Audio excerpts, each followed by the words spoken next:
se inscreva no canal, curta e compartilhe. Temos vídeos novos todos os dias, 2 vezes por dia. O tesouro escondido de Padre Eustáquio.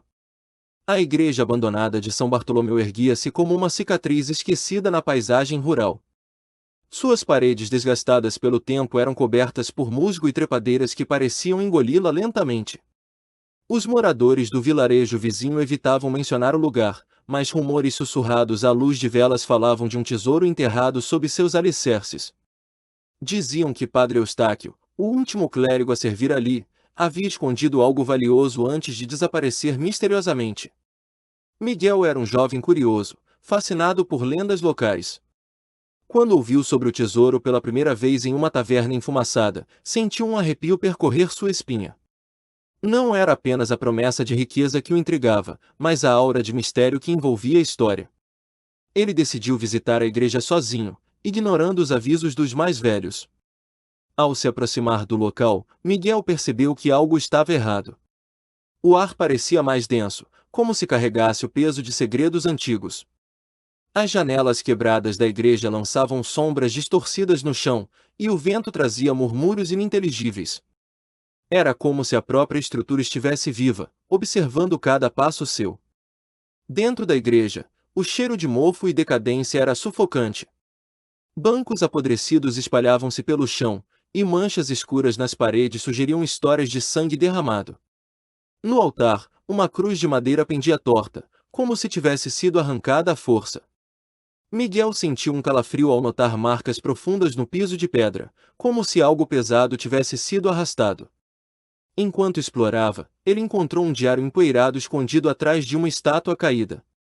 As páginas amareladas continham anotações febris de Padre Eustáquio, escritas com uma caligrafia nervosa. Entre as palavras confusas, uma frase se destacava repetidamente: "O tesouro não é para os vivos." Miguel sentiu um nó no estômago, mas sua curiosidade era maior que seu medo. De repente, o som de passos ecoou pelo espaço vazio. Miguel girou rapidamente, mas não havia ninguém ali. Apenas o silêncio respondia agora, um silêncio tão profundo que parecia vibrar. Ele tentou se convencer de que era apenas sua imaginação, mas algo dentro dele sabia que não estava sozinho. Antes de sair, ele notou um símbolo gravado na parede atrás do altar, um olho cercado por círculos concêntricos. Parecia antigo, talvez até pré-cristão. Miguel tirou uma foto com seu celular, determinado a descobrir mais sobre aquele lugar assombrado. O que quer que fosse, ele sabia que havia despertado algo. Naquela noite, enquanto revisava as fotos, Miguel percebeu algo estranho. Na imagem do símbolo, havia uma figura indistinta parada ao fundo, quase invisível. Seus olhos pareciam brilhar na escuridão, fixos nele. Ele sentiu um frio mortal subir por sua espinha, mas já era tarde demais para voltar atrás. Nos dias seguintes, Miguel mergulhou nas páginas do diário de Padre Eustáquio. Cada linha parecia revelar fragmentos de uma obsessão crescente. O padre escrevera sobre visões que o atormentavam, figuras encapuzadas que apareciam em seus sonhos, sussurrando sobre um tesouro proibido. Ele mencionava frequentemente o nome de uma entidade chamada Azazel, cujo nome fazia Miguel sentir um desconforto inexplicável. As anotações tornavam-se mais frenéticas à medida que o padre avançava em suas investigações. Ele descrevia túneis secretos sob a igreja, acessíveis apenas através de um mecanismo oculto no altar. Contudo, também alertava sobre os perigos de perturbar aquilo que deveria permanecer adormecido. "Os mortos guardam o que é deles", escreveu ele em uma das últimas entradas. Miguel começou a ter sonhos estranhos. Em cada um deles, ele caminhava pelos corredores escuros da igreja, guiado por uma luz fraca que emanava do chão. Ao final do corredor, sempre encontrava o mesmo símbolo gravado na parede, acompanhado por risos baixos que ecoavam como trovões. Acordava suando frio, incapaz de distinguir realidade de alucinação. Decidido a seguir as pistas do diário, ele retornou à igreja ao anoitecer. Desta vez, trouxe ferramentas para remover o altar. Enquanto trabalhava, sentia uma sensação crescente de ser observado.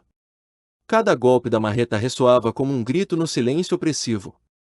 Quando finalmente removeu o altar, revelou uma abertura escura que levava às profundezas da terra. O ar que saía do buraco era gelado e carregado de um odor metálico. Miguel hesitou por um momento, mas a curiosidade superou o medo. Ele acendeu sua lanterna e começou a descer. Os degraus eram íngremes e irregulares, como se tivessem sido escavados às pressas. À medida que descia, o som de gotas d'água ecoava pelas paredes úmidas.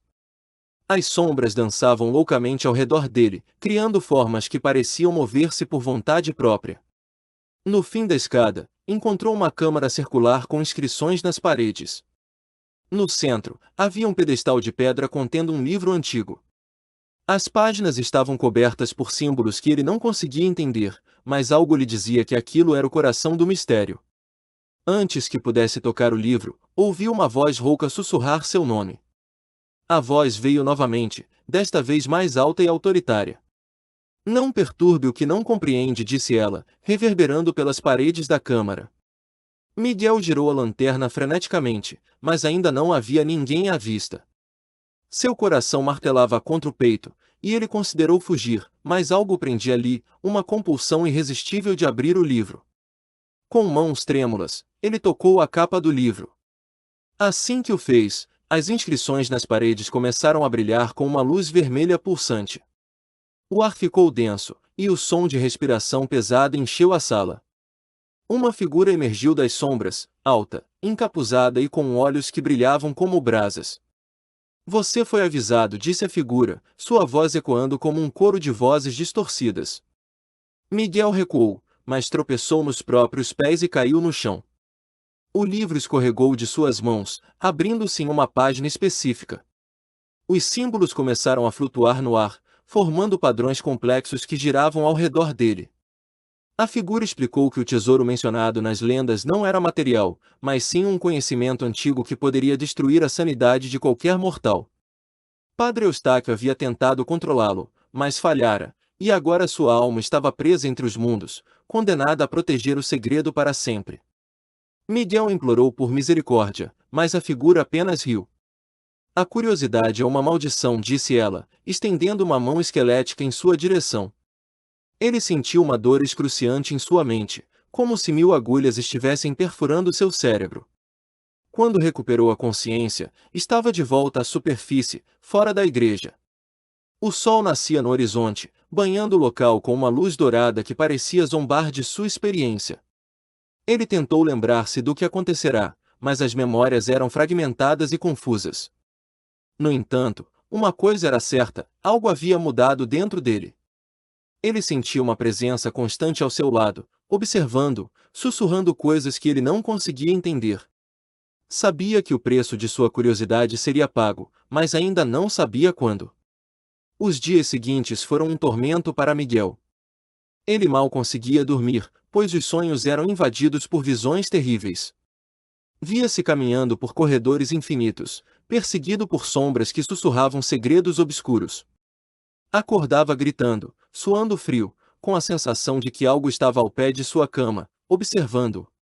Sua saúde mental começou a deteriorar-se rapidamente.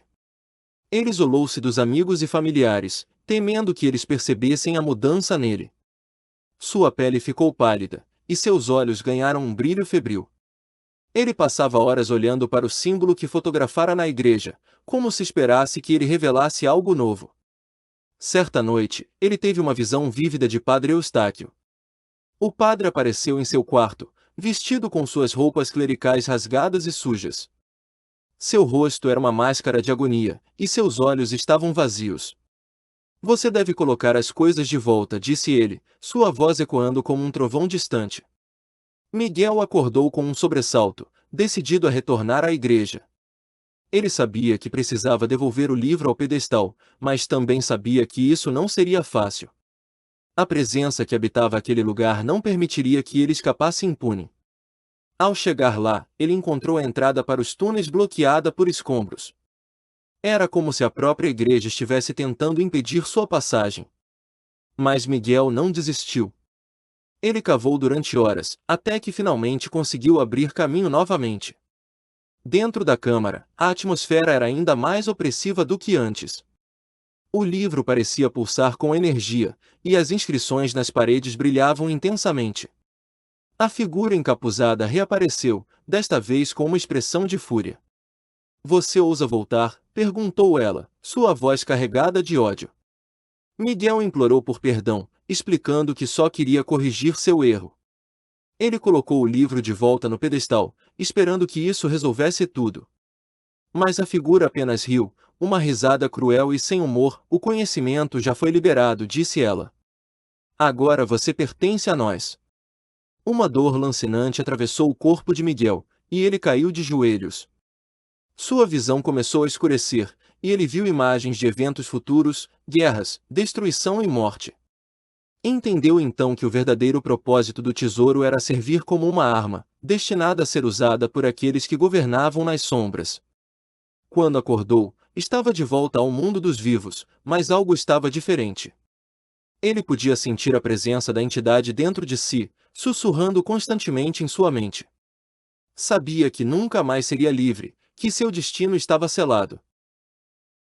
Os moradores do vilarejo notaram a mudança nele. Evitavam-no, como se pudessem sentir a escuridão que agora habitava seu ser. Miguel vagava pelas ruas à noite, atraído pela igreja como uma mariposa pela chama. Sabia que seu tempo estava se esgotando. Na última noite, ele entrou na igreja novamente. Desta vez, não havia retorno. A figura encapuzada esperava por ele, estendendo uma mão esquelética. Miguel aceitou-a sem hesitar, sabendo que era o fim. As portas da igreja se fecharam atrás dele, e o som de risos ecoou pela noite. Desde então, a igreja permaneceu em silêncio, mas os moradores juram ouvir vozes vindas de lá nas noites de tempestade. Dizem que Miguel se tornou o novo guardião do tesouro, condenado a proteger o segredo para sempre. Se você sente que essa história merece continuar sendo contada, considere nos apoiar no Apoia-se. Com sua ajuda, podemos trazer mais histórias sombrias como esta à tona, explorando os mistérios que assombram nossa imaginação. https://apoia.se/aleatoriode